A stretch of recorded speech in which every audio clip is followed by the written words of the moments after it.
Ekonomi Indonesia diprediksi tumbuh hingga 5,3% pada 2017.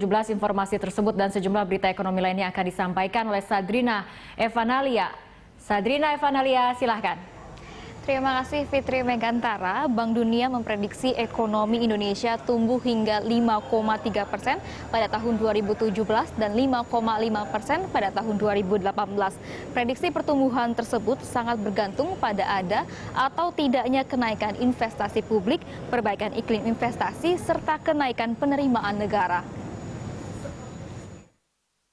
Bank Dunia atau World Bank memprediksi ekonomi Indonesia akan tumbuh sebesar 5,3% pada tahun 2017 dan 5,5% pada tahun 2018, seiring dengan stabilnya pertumbuhan ekonomi di Asia Timur dan Pasifik untuk jangka waktu 3 tahun ke depan. Ekonom senior Bank Dunia Hans Anand Beck mengatakan, meski pertumbuhan masih stabil, namun ada beberapa resiko yang membayangi perekonomian Indonesia, baik secara negatif maupun positif. Salah satu resiko negatif yang disoroti Beck adalah pengaruh pelemahan kondisi perekonomian global.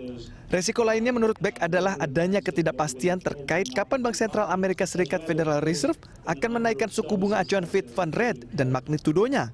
On the rate cuts, I mentioned earlier that I think the central bank is clearly watching carefully indicators like inflation, which is tracking low, the current account deficit, which is narrowing, and the timing of the U.S.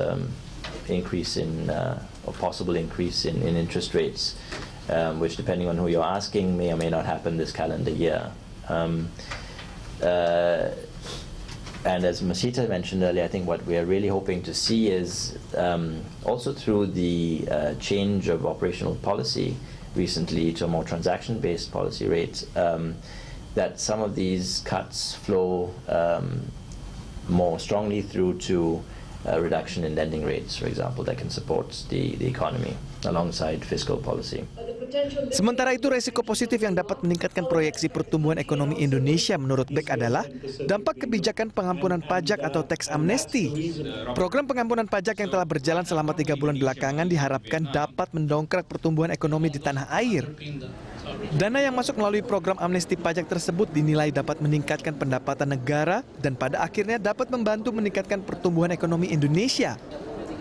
Tim Liputan Berita 1, Jakarta.